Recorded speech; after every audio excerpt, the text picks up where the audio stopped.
दीघा विधानसभा में सीएम योगी की सभा है। एनडीए प्रत्याशी के समर्थन में प्रचार के लिए पहुंचे हैं मुख्यमंत्री योगी आदित्यनाथ। आपको सीधे लिए चलते हैं। बिहार, जिस बिहार की गौरवशाली परंपरा पर भारत गौरव की अनुभूति करता है, उस बिहार के सामने पहचान का संकट खड़ा करने वाले कौन लोग थे? ये वही लोग हैं जो आज महागठबंधन के रूप में आए हैं। कांग्रेस, आरजेडी और उनके सभी पार्टनर्स। बहनों और भाइयों, ये वही लोग हैं। आरजेडी के 1992 से लेकर के 2005 के शासनकाल में इस बिहार के अंदर क्या नहीं हुआ था।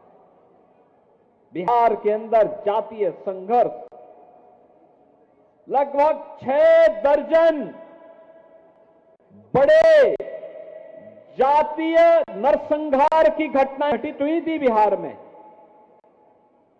जातीय सेनाएं खड़ी करके हिंदू को हिंदू से लड़ा करके पूरे बिहार में बांग्लादेशी घुसपैठियों को यहां पर अराजकता फैलाने की छूट दी गई।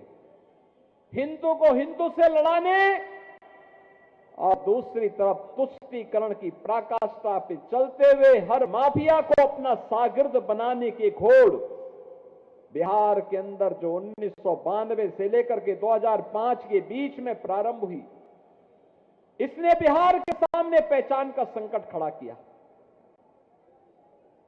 कोई भी आईपीएस, कोई भी आईएएस, कोई भी आईएफएस बिहार के अंदर नौकरी करने को तैयार नहीं। आप जब डीजीपी को मुंशी कहकर के बुलाएंगे, मुख्य सचिव को बाबू बोल करके बुलाएंगे, ट्रांसफर और पोस्टिंग एक उद्योग हो जाएगा। निवेशकों को अपहरण करेंगे, कोई भी नहीं आएगा। और यही बिहार के पास होता था। कैसे लूट खसोट, बेटी और व्यापारी की सुरक्षा पे कैसे सेंध लगती थी, बच्चों तक को नहीं बख्शा जाता था। ये बिहार के सामने संकट किसने खड़ा किया था? यही आरजेडी है, यही कांग्रेस है जो इस पाप के भागीदार हैं। और वही एहसास कराने के लिए आज आपके पास आए हैं। आज के बिहार के पास क्या नहीं है? आज तो फिर बिहार अपने स्वर्णिम युग की ओर अग्रसर हुआ है। बिहार सड़क की कनेक्टिविटी, रेल की कनेक्टिविटी, पब्लिक ट्रांसपोर्ट के लिए मेट्रो की व्यवस्था, एयरपोर्ट की कनेक्टिविटी और इनलैंड वाटरवे, जल मार्ग से हल्दिया से पटना होते हुए अयोध्या और प्रयागराज को जोड़ने की व्यवस्था, बिहार के अन्नदाता किसानों की उपज को और यहां की फैक्ट्रियों में बनने वाले प्रोडक्ट को दुनिया के मार्केट में पहुंचाने के लिए ड्राई पोर्ट से लेकर के बंदरगाह बनाने की कार्रवाई तेजी के साथ आगे बढ़ रही है।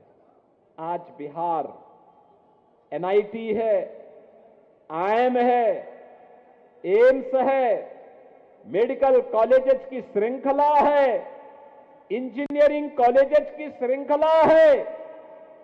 यहां पर आज स्मार्ट सिटी के दर्शन हो रहे हैं।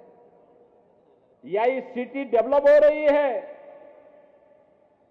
बिहार अब सेमीकंडक्टर के एक नए हब के रूप में अपने आप को स्थापित कर रहा है। बहनों और भाइयों, बिहार के नौजवानों की गलती उस समय नहीं थी जब बिहार के नौजवानों के सामने पहचान का संकट खड़ा हुआ था। मुख्यमंत्री योगी आदित्यनाथ दीघा विधानसभा में चुनाव प्रचार के दौरान 2005 से पहले का शासनकाल और उस दौरान के हालात लोगों को याद दिलाते हुए महागठबंधन पर हमला बोलते हुए